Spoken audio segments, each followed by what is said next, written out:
Hola, hola, buenas noches.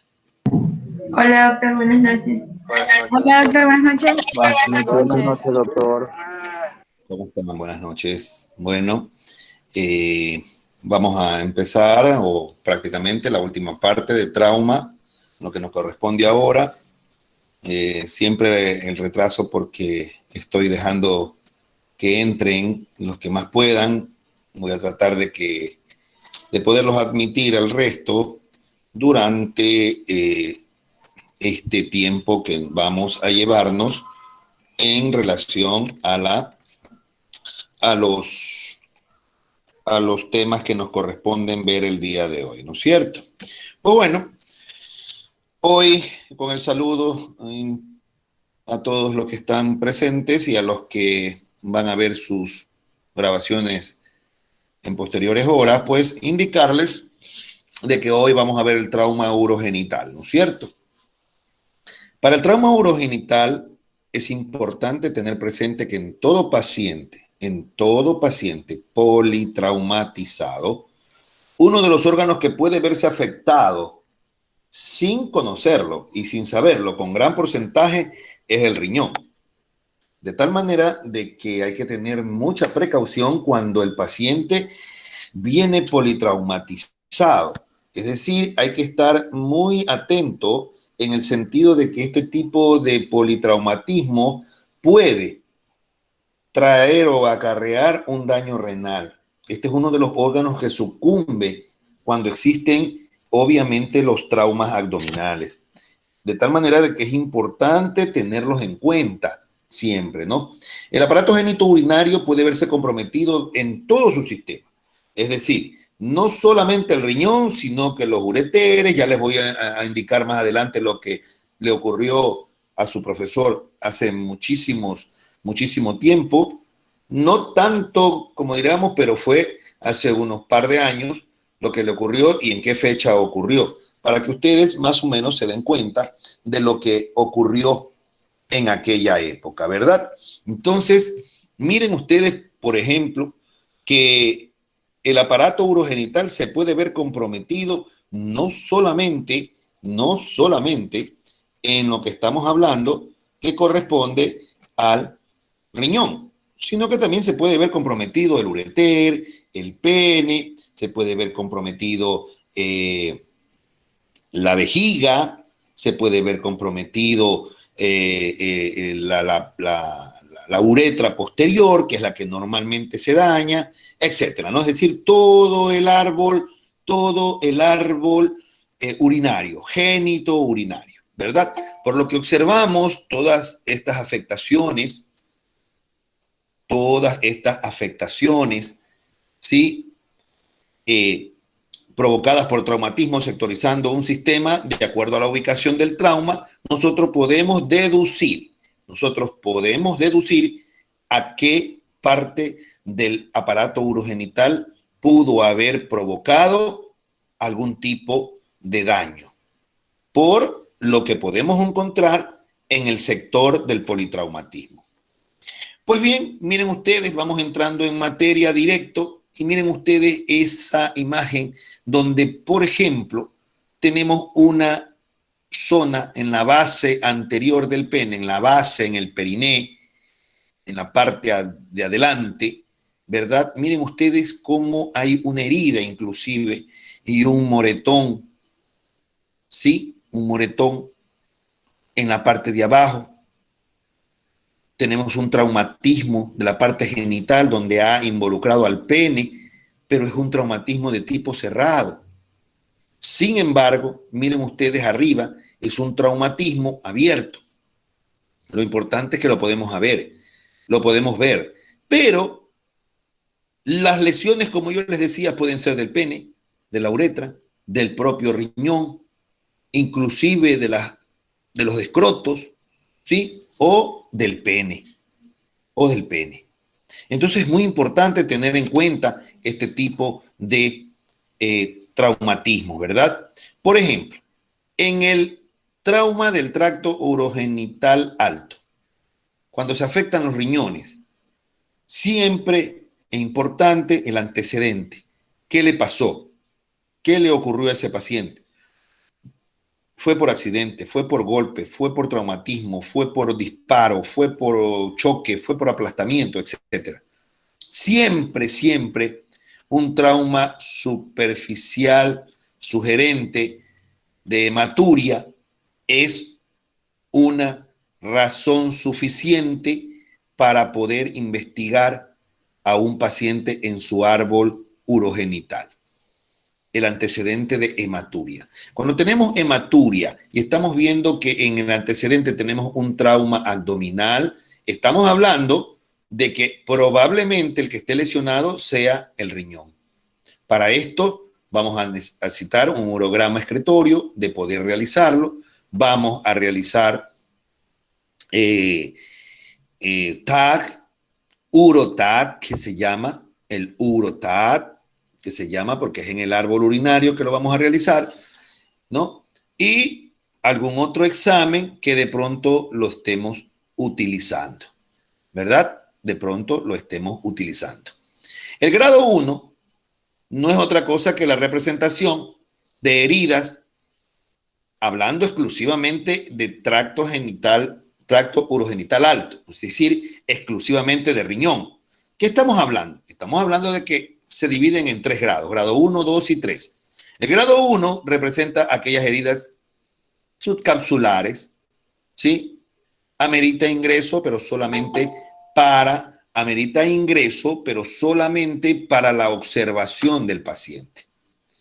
Es decir, vamos a revisarlo, ¿verdad? Pero el grado 1 solamente va a presentar una herida subcapsular.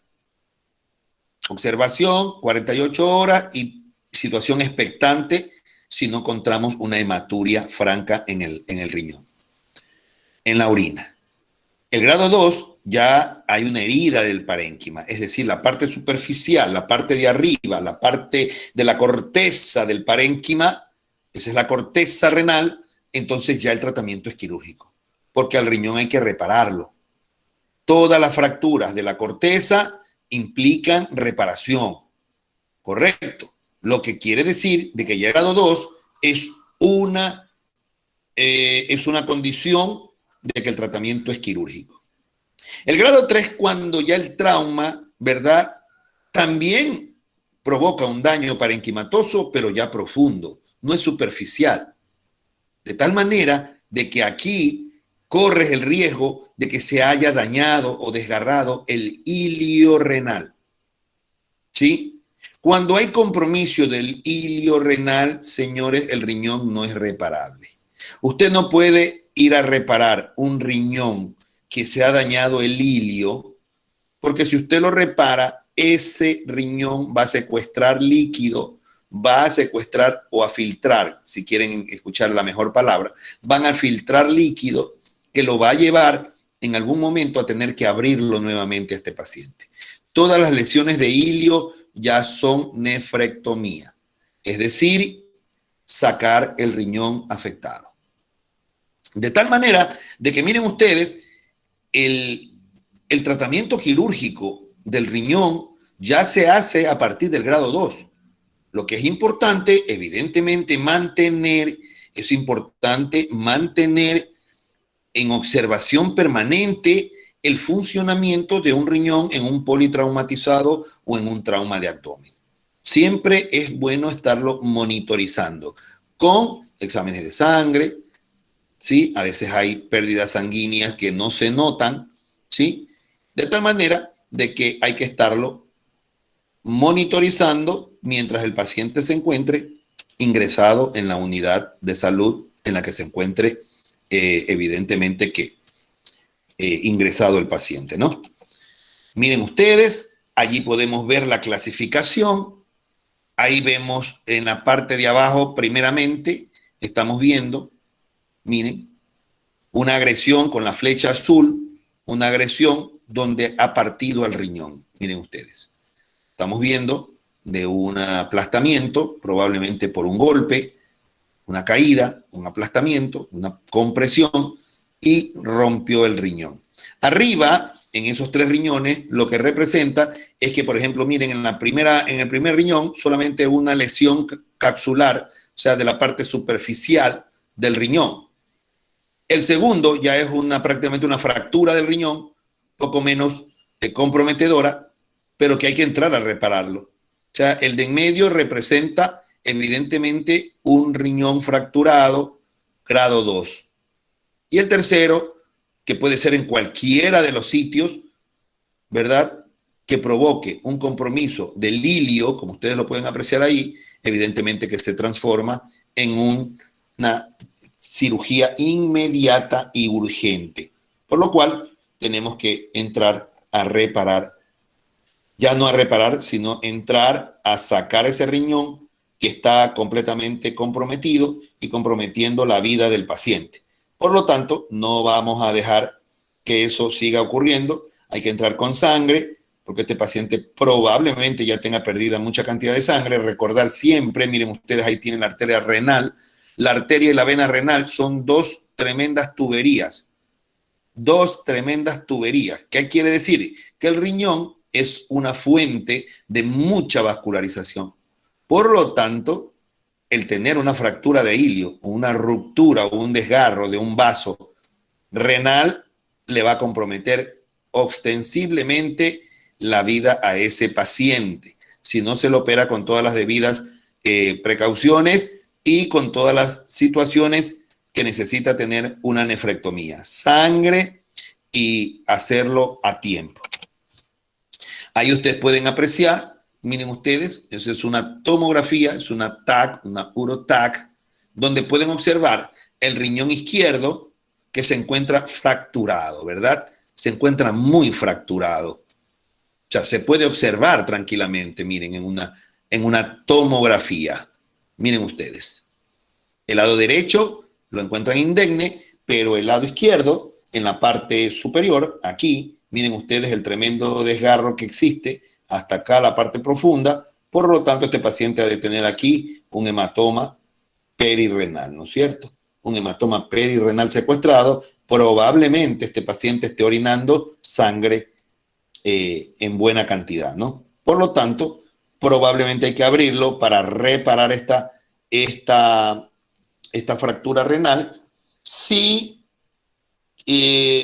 despreocuparse de observar si es que el ilio está comprometido. Y eso lo puedes observar en el momento en que abren al paciente.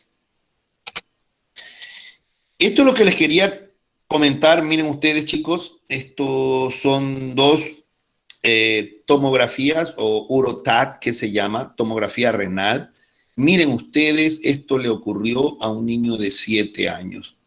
Un niño de 7 años, un 24 de diciembre, hace 2 años o 3 años, no recuerdo bien, que este niño le regalaron una bicicleta a los padres, le regalaron una bicicleta y el niño se cae y con el timón de la bicicleta se parte el riñón. Ahí pueden observar, el riñón de él es el derecho, nosotros lo estamos viendo en el lado izquierdo. Ese riñón, como ustedes lo pueden observar, no tiene comunicación con ureter, ¿sí? No tiene comunicación con ureter, sin embargo, miren ustedes, no tiene comunicación para nada. No tiene comunicación para nada. Y miren lo que ocurrió. Partió totalmente ese riñón, lo explotó a ese riñón casi por completo. Miren cómo está abierto ese riñón, ¿sí? ¿Y qué provocó? Provocó una nefrectomía. ¿Qué significa?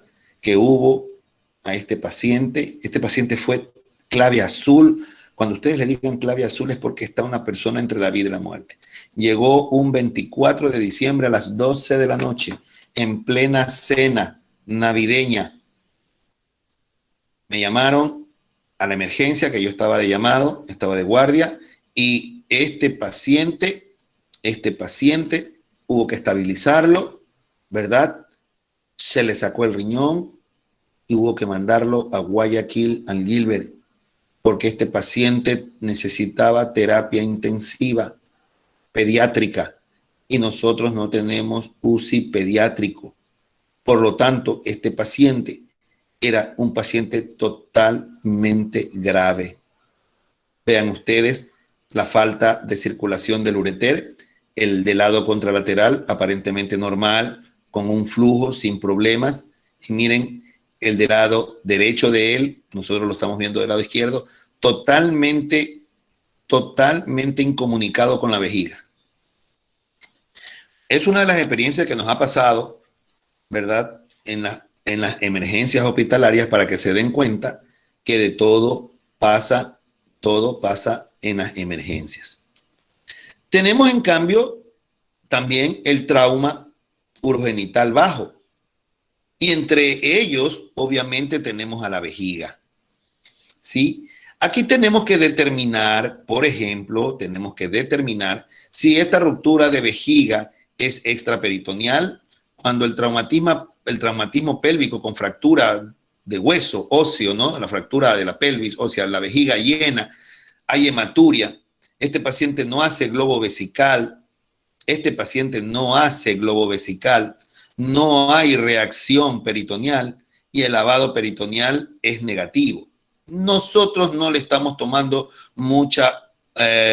se puede decir, no le estamos tomando mucha situación al lavado peritoneal. Por lo tanto, eso para nosotros es irrelevante. Lo importante es que hay que tener que cuando el daño es extraperitoneal, ¿verdad? La vejiga está llena, hay hematuria, no hace globo vesical, no hay reacción peritoneal, que es lo más importante. Pero cuando el traumatismo es intraperitoneal, por el trauma pélvico mismo, hay hematuria, no hace globo vesical, pero sí hay reacción peritoneal. Sí hay reacción peritoneal. Correcto. Lo que sí vamos a encontrar es positivo, orina, sangre en la orina. Vamos a encontrar, ¿verdad? El paciente orina sangre. Por lo tanto, evidentemente que vamos a tener que entrar a este paciente a cirugía. La conducta, normalmente medidas generales, sonda vesical, antibióticos, estudios contrastados. Si la lesión es pequeña, obviamente le vamos a meter una sonda vesical por 15 días, ¿verdad? Si la lesión es muy grande, amerita una reparación quirúrgica. Y lo mismo sonda por 15 días. Mire, algo especial que tiene la vejiga es que la vejiga es muy noble y aguanta muchísimos los traumatismos, pero sangra con facilidad. Escúchenme bien, la vejiga es un órgano que sangra muy fácilmente, pero es muy noble porque aguanta traumatismos y no desgarra casi la vejiga, ¿sí? Por eso le habla la conducta a seguir, que si la lesión es pequeña, solo se le pone la sonda vesical, aunque esté botando hematuria, pero se le hace durante 15 días, ¿verdad? Pero si ya la lesión es grande, ¿verdad? Obviamente que amerita reparación quirúrgica, pero la sonda también va por 15 días. Entonces, miren ustedes, es importante todas estas cosas teóricas para poder maniobrar a una paciente o a un paciente que tenga este tipo de patología. Miren ustedes, la ruptura vesical. Aquí tienen una intraperitoneal en el lado izquierdo y acá en el lado derecho la extraperitoneal. Miren ustedes, la vejiga en el extraperitoneal sin ningún problema. Se llena la vejiga, hace una bolita redonda, se llena su vejiga, pero no tiene problema. Sin embargo, miren la intraperitoneal, hay una especie de regado todo, de la manera de una bolsa con 3 contenidos allí, que nos está indicando que la lesión es intraperitoneal. Esas son las diferencias que nos pueden representar las imágenes cuando existe un daño en ese sentido. Acá tenemos nuevamente, ¿no?, la imagen del otro lado, vista del otro lado, ¿sí?, del paciente que les hablaba, donde el riñón está totalmente dañado, Acá lo vemos del lado contralateral, ¿no? Pero ya sabíamos que el riñón derecho, ¿verdad? Aquí ya lo vemos prácticamente de frente, que está totalmente partido completamente el riñón. Cuando tenemos un trauma urogenital bajo, miren chicos, una de las cosas que provoca mucha fractura es la uretra. La uretra, recordar que el hombre tiene no es que tiene dos uretras paralelas, sino que tiene una misma uretra que se dividen en una uretra anterior, que es la que está en el pene, que se llama uretra peniana, y la posterior, que es la que está atrás, por donde pasa la próstata. Entonces, miren ustedes, la uretra anterior, ¿sí?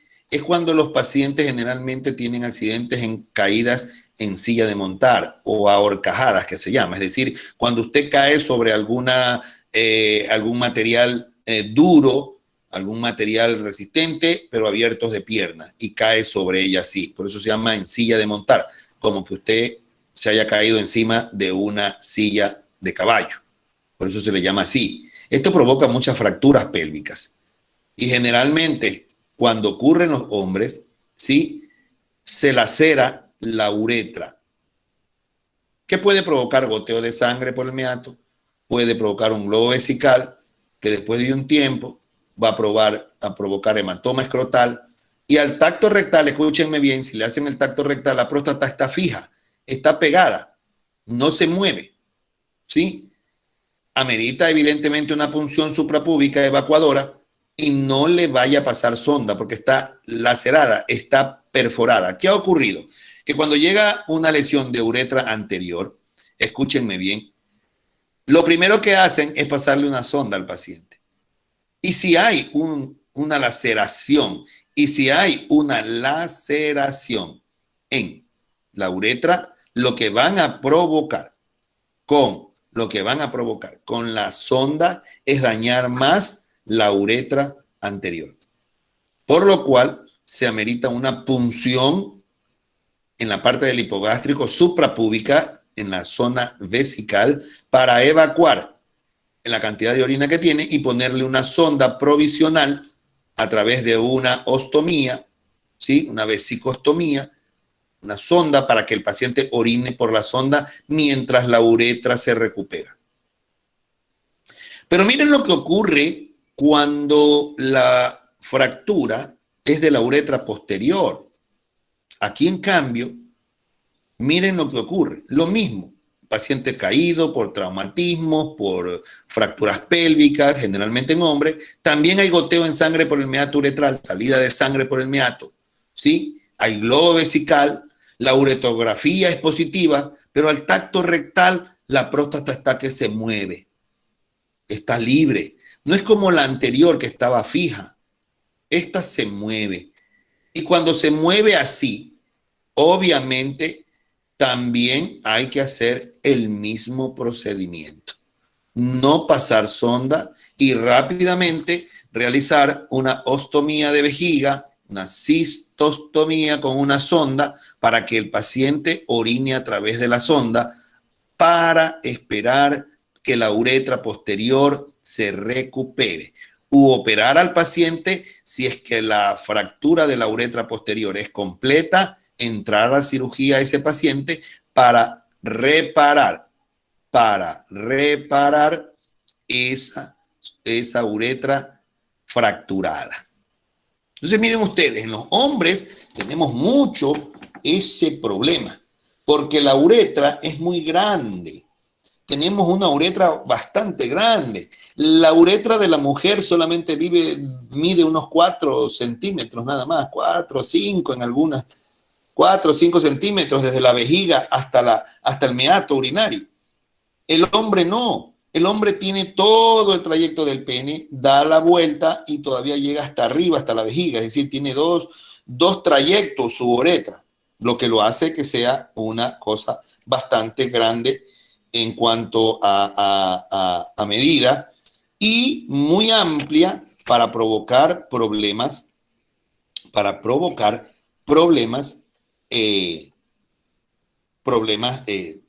médicos, ¿verdad? Por lo tanto, eso es lo que va a ocurrir por obviamente más porcentaje en los hombres. Ya le habíamos mencionado el traumatismo urogenital y miren ustedes, ahí abajo, ahí hay una ruptura probablemente de uretra debido a que obviamente se ve malformada la vejiga, y pueden observar que probablemente ahí hay salida o escape de sangre. Esa bola, allá una bula de aire, si la pueden ver en la parte superior de la vejiga, una sombra negra, donde pueden determinar de que hay escape de aire, porque la vejiga tiene aire. Entonces se escapa y ustedes pueden ver ahí que hay una perforación vesical que está provocando un problema en ese paciente. Las sondas utilizadas, como ustedes pueden observar, miren ustedes, les pongo esa imagen donde está esa sonda con 3 llaves allí para que se den cuenta de lo que está bajando.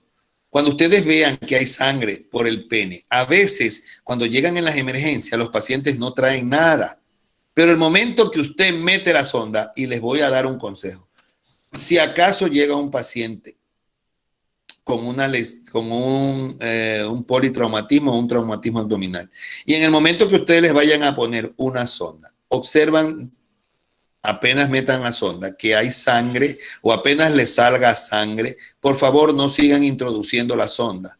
Simplemente saquen la sonda y no le pongan nada, porque ese paciente probablemente tenga una ruptura, si no es de uretra, es de vejiga, y ese paciente va a tener una cirugía inmediata. Lo que hay que hacerle es una cistostomía. ¿Sí? Una cistostomía. Entonces, la imagen que les proyecto es lo que estamos viendo, ¿no? Es decir, más para que aprendan a que cuando tengan una sangrado así, que les vean que les sale por la orina, por la sonda, por favor, retírenla. No la vuelvan a poner, ¿cierto? Aquí tenemos, miren ustedes, y les voy a representar, miren ustedes lo que les quería decir, ¿no? Miren esta situación de la uretra, vean. La uretra, miren, la uretra del pene da la vuelta y se va hacia atrás, hacia la uretra posterior. ¿Sí? Miren ustedes. Entonces, obviamente que esta puede sufrir fracturas en todo su trayecto. Por lo tanto, no va a pasar orina, miren, porque hay que volverla a reparar. Hay que volver a reparar esta próstata. Correcto. Porque aquí está seccionada la uretra. Esto nos ayuda muchísimo. A diagnosticar. Lo mismo el tacto rectal. Miren, en la posterior, evidentemente, la uretra, miren, se ha desplazado hasta acá. Miren, se ha desplazado casi hasta la vejiga. Esto no puede ocurrir. La uretra solamente es hasta aquí. Miren aquí las 2 bolitas de la uretra, ¿ves? Y acá miren cómo se ha desplazado, ¿ves?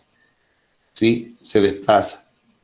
Por lo tanto, ¿por qué se ha desplazado? Porque hay un gran hematoma, miren. Todo esto lila es un gran hematoma, probablemente hay una ruptura aquí que desplaza a la próstata. Y acá tenemos otras de las cosas, evidentemente, que bastante frecuente. He tenido yo que intervenir a algunos pacientes con esto, ¿verdad? He tenido que intervenir, ojo, a algunos pacientes con esto por esta situación. Miren ustedes, aunque la imagen de arriba les estoy indicando que haya puesto de manera gráfica un pene con hueso, eso no existe, ¿verdad? Por lo tanto, es importante que ustedes vean que estas cosas ocurren. Siempre tener en cuenta de que esto puede ocurrir en un paciente. Y ya vamos a ver cuáles son las causas frecuentes, ¿verdad? Miren ustedes cómo ha habido una ruptura ahí de cuerpo cavernoso, en el lado izquierdo, todo doblado el pene, ¿verdad? Todo doblado completamente. Y en el lado derecho, ya la reparación del cuerpo cavernoso en la parte central. Como pueden observar ustedes, ahí está la sutura, ¿verdad? Que está indicando cómo han reparado ese pene para que esta persona no vaya a perderlo. ¿Correcto? Entonces, es importante ver eso, ¿no? Acá es una imagen que representa las formas en las que el pene puede fracturarse. Primero, el peso de una persona, evidentemente. Algo importante, previamente a decirles esto, es que la mayor parte de las fracturas de pene ocurren después del coito o durante el coito.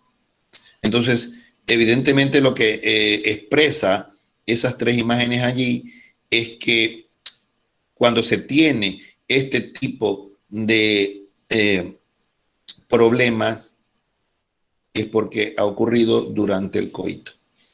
Malas maniobras, malas posiciones, peso exagerado de la pareja, hace que esto. Y miren ustedes que es cuando la pareja del varón se encuentra encima.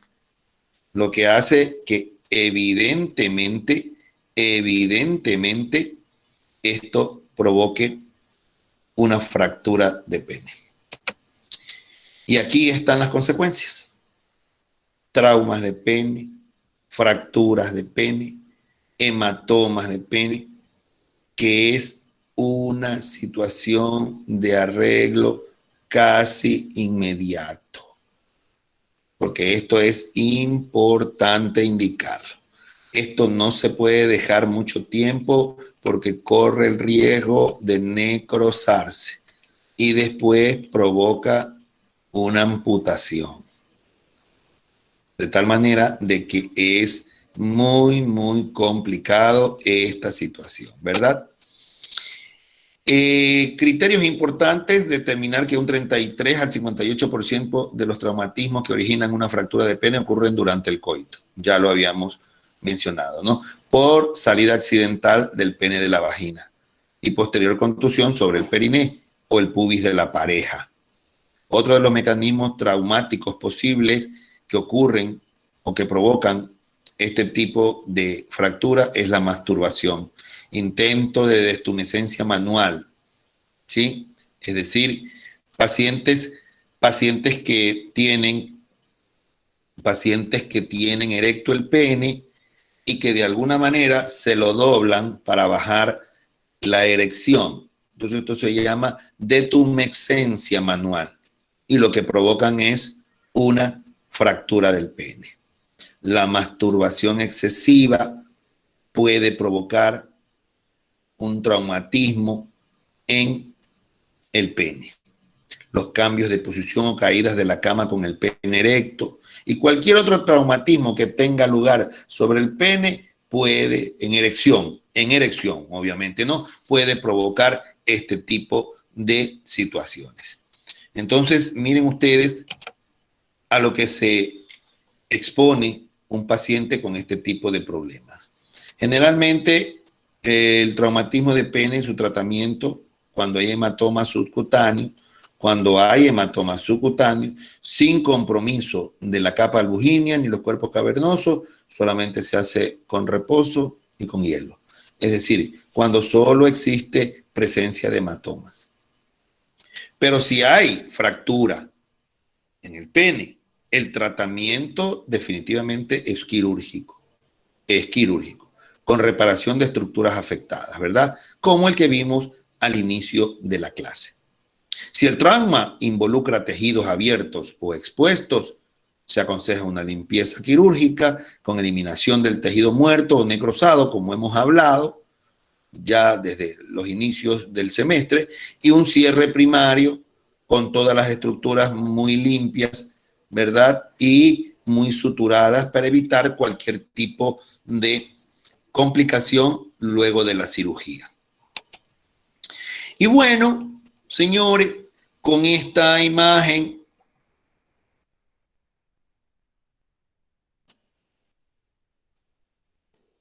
de esta grosería de proceso que ha provocado un traumatismo de pene, hemos concluido con todo lo que tiene que ver con trauma de manera general: trauma cráneoencefálico, trauma facial, trauma torácico, trauma abdominal y trauma de periné, incluyendo el aparato urogenital con pene incluido.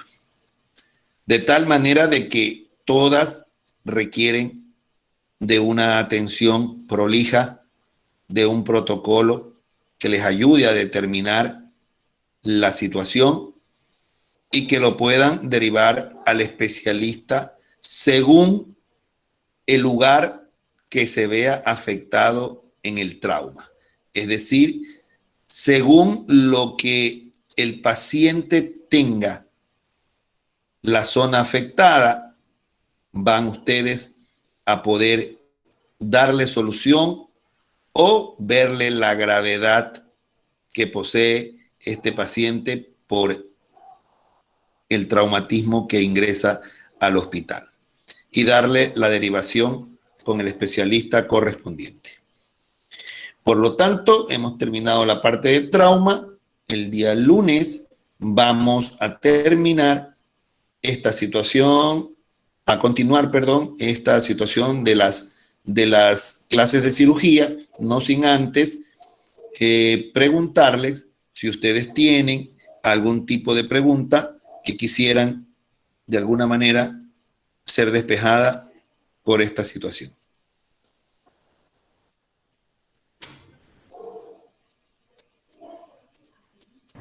Doctor, disculpe una consulta. Usted el día de ayer nos mencionaba de que nos iba a explicar un poco más detallado sobre la toracotomía y ya no se dio creo que el tiempo. Esa es una. Otra pregunta es que no sé si no me quedó claro y no sé si usted me podría volver a repetir sobre la vesicostomía y la cistostomía. Por favor. A ver. Creo que confundí. Voy a checarte la mía. Mija, las ostomías toman muchos nombres. Cistostomía, vesicostomía, es lo mismo. Son sinónimos. Ok, pensé que una era en la parte anterior y la otra en la parte posterior. No. Las ostomías se hacen en la pared anterior porque tiene que salir por fuera del abdomen. Okay. Es como que tú hagas una ostomía gástrica. Esa es una gastrostomía. Ah, pero le puedes decir gastrostomía u ostomía gástrica.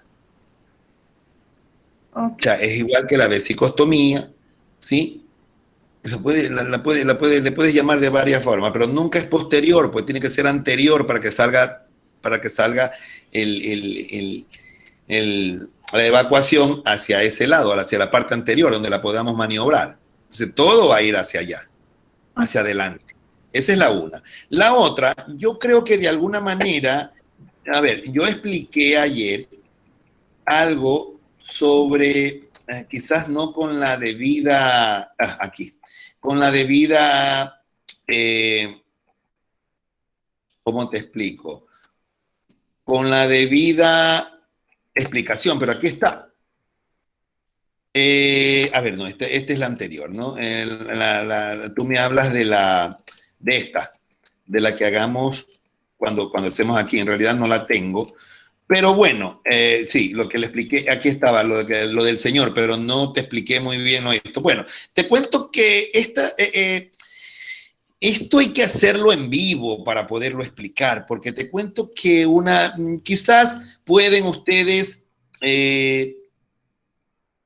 buscar en Google la parte de videos de toracotomía mínima, se llama.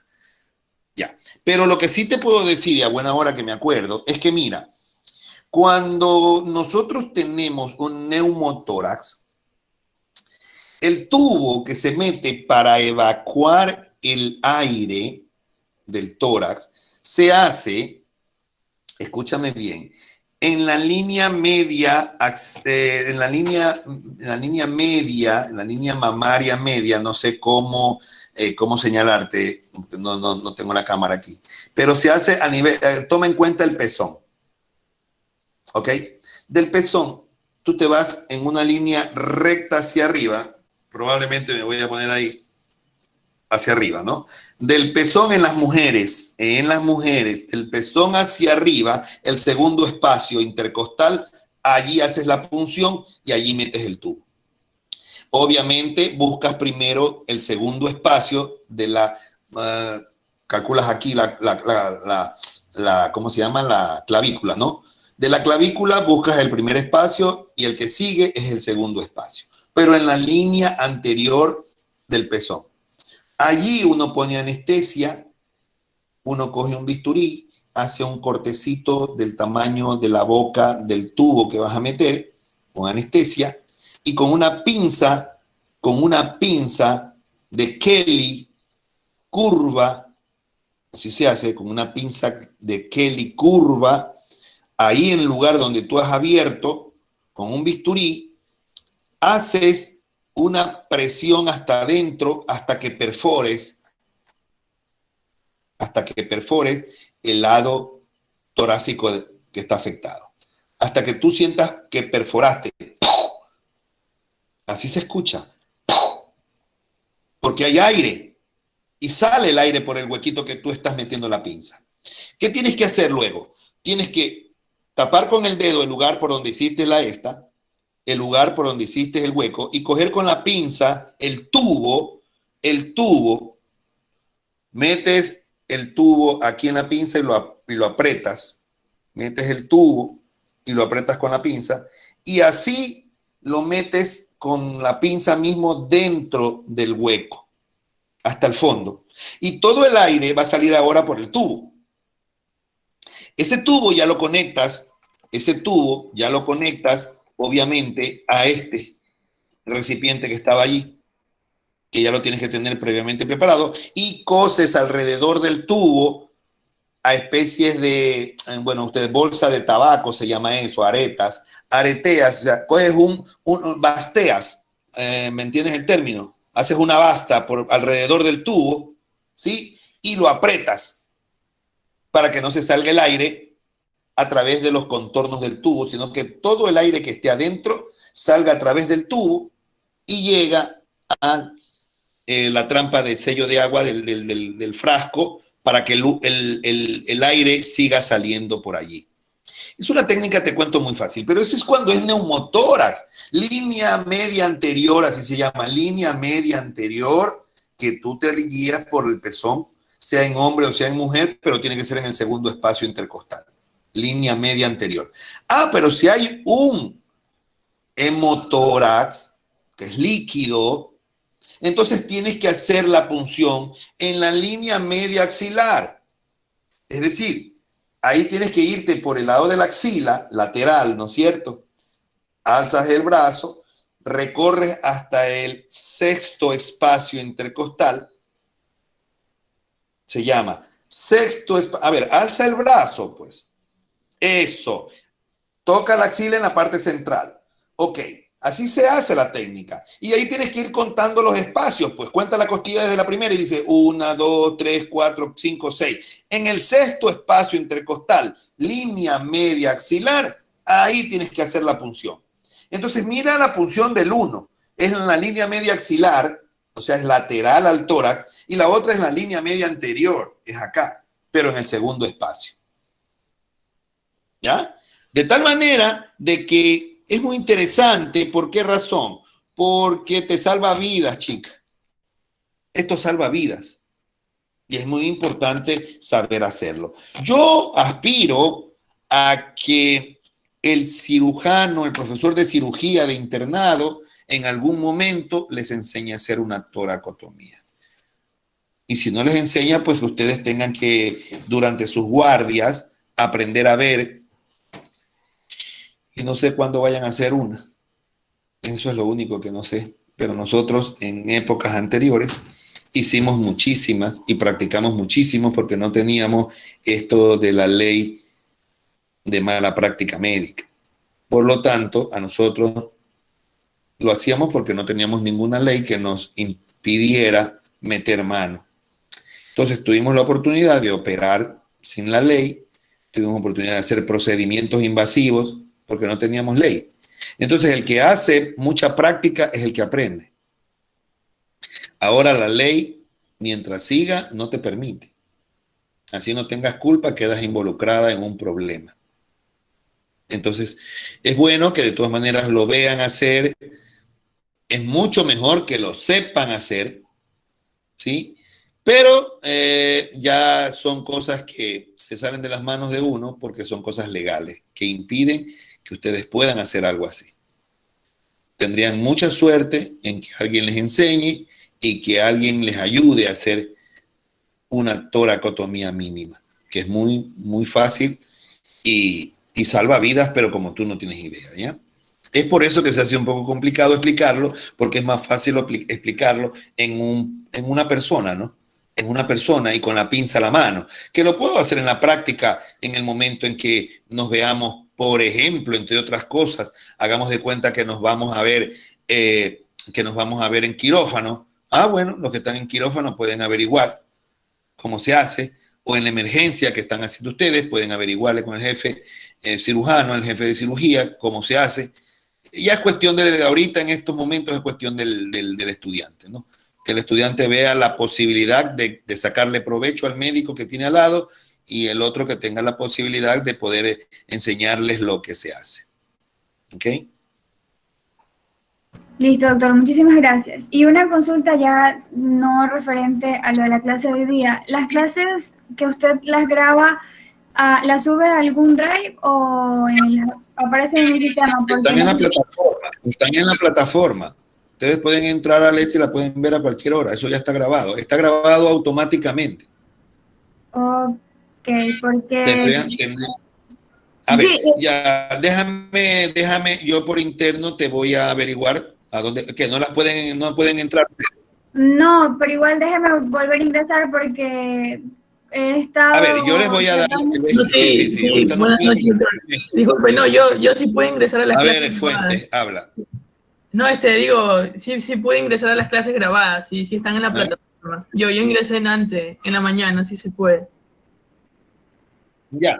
Entonces, Luis, haz el favor de darle a Génesis para que Génesis la distribuya, para que el resto de tus compañeros la puedan tener hacia dónde pueden entrar. Y voy a aprovechar este momento porque antes conversé con los estudiantes que estuvieron en la cirugía conmigo y me acompañaron.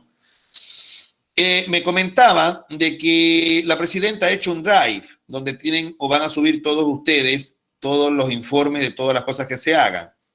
Entonces, yo te digo esto, presidenta, y te lo digo para que lo escuchen todos los compañeros. Está muy bien que tengas un drive donde todos los estudiantes, cada gestión que vayan haciendo y es de su puntaje, lo suban.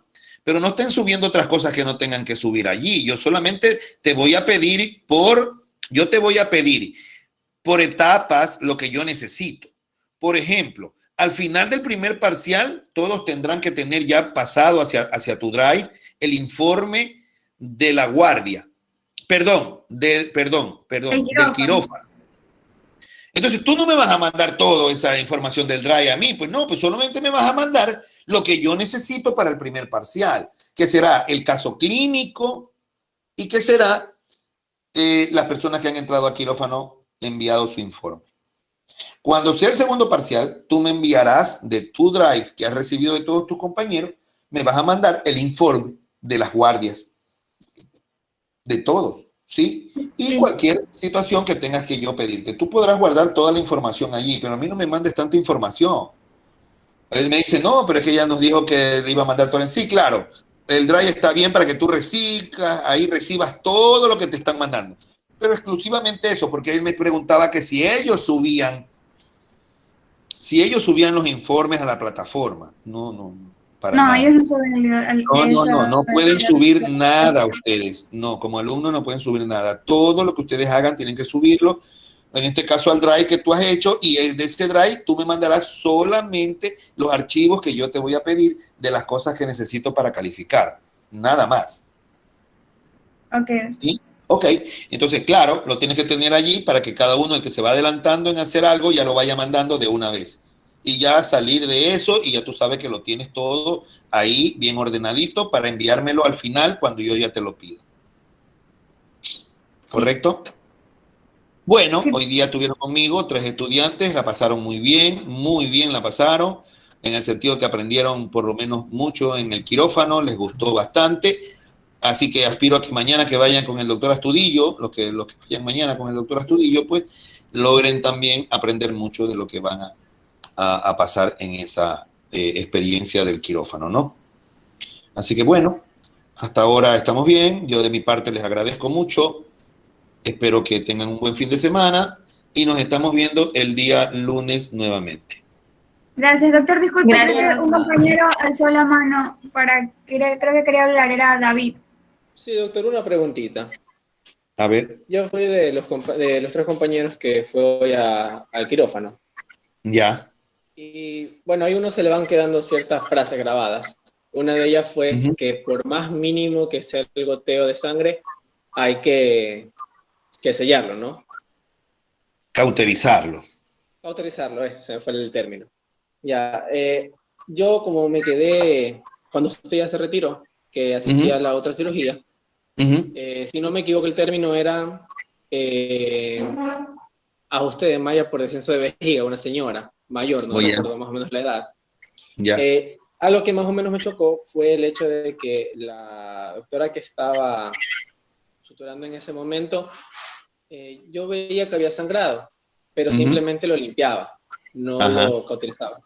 Sí, correcto. Depende, ahí Mira. cada el procedimiento o la Sí, zona sí, que se sí, está. sí, sí, sí, sí. A ver, de manera gruesa, de manera grotesca o de manera grande, como lo quieras llamar, te lo voy a explicar rápidamente. Cuando hagas cirugías como la que hicimos nosotros en el pene, ¿te acuerdas? Claro, No dejes sangrando nada porque te va a hacer un hematoma. Estoy hablándote de pene. ¿Viste en antes cómo abrimos el pene en el cuerpo cavernoso, cómo le cortamos todo el prepucio y cómo hicimos toda la reparación? Bueno, en esa circunstancia no dejes un vaso sangrando por mínimo que sea. Va a haber otras cirugías abdominales, urogenitales, donde la incisión es grande y el lugar es muy sangrante. Tú no puedes ponerte a cauterizar todo, sino que tienes que con compresas hacer hemostasia, porque son millones de capilares que microsangran, de tal manera de que no vas a lograr cauterizar con el electro todo el área que estás poniendo. Principalmente, mira tú, una malla. Eso es grande. Cuando veas hernias van a ver que también van a sangrar, porque la grasa sangra, porque los tejidos sangran, pero hacer siempre la cauterización de los vasos principales en ese tipo de cirugía, cuando hay grandes extensiones de tejidos involucrados. Pero cuando te encuentres con esa cirugía particular de pene que hicimos en la mañana, no le dejes un vasito sin cauterizar, porque te vas a encontrar con un problema luego de varias horas, porque eso intempestivamente te sangra, ese vasito que lo subestimaste y no lo cauterizaste, te sangra y te hace un hematoma gigante. Y al otro día tienes un tremendo hematoma que resolver nuevamente en quirófano. Entonces la moraleja es que en ese sector donde tú vistes que cortamos el anillo de ese niño que lo tenía prisionero al pene, eso es altamente sangrante. Y a ese sí me doy la molestia yo, como tú viste en antes, de cauterizar todos los vasos que veía sangrando por muy mínimo que se veía. sangrado que había. Cuando tú veas una cirugía grande y una cirugía muy amplia de tejido, nota que todo el mundo va a cerrar y la primera frase que te va a quedar es: deja que las plaquetas actúen. Así te van a decir los cirujanos. Ya no puedo ya cauterizar más, ahí vamos y esperemos que las plaquetas hagan su trabajo. Yo ya hice el mío, dicen los cirujanos. Inclusive yo, cuando opero una apendicitis, como con peritonitis, hay mucho sangrado en el tejido adyacente, ¿no? Cauterizo lo principal, todo lo que se pueda, y ya el resto que como que llora, dice la gente, está que llora, de sangrecita como que llora, que tú la dejas ahí, al ratito ya la encuentras otra vez. Bueno, pasas una compresa y si puedes cauterizar lo que puedas, los más grandes lo haces y los que no puedes, que las plaquetas hagan su trabajo. Listo. ¿Correcto? Perfecto. Listo, David. Fue un gusto. Bueno, chicos, un abrazo fraterno. Nos estamos viendo el día lunes. Cuídense mucho. Protéjanse, por favor. Gracias, doctor. Gracias, doctor. Listo, que pasen bien. Fue un placer. Un placer, doctor. Hasta luego.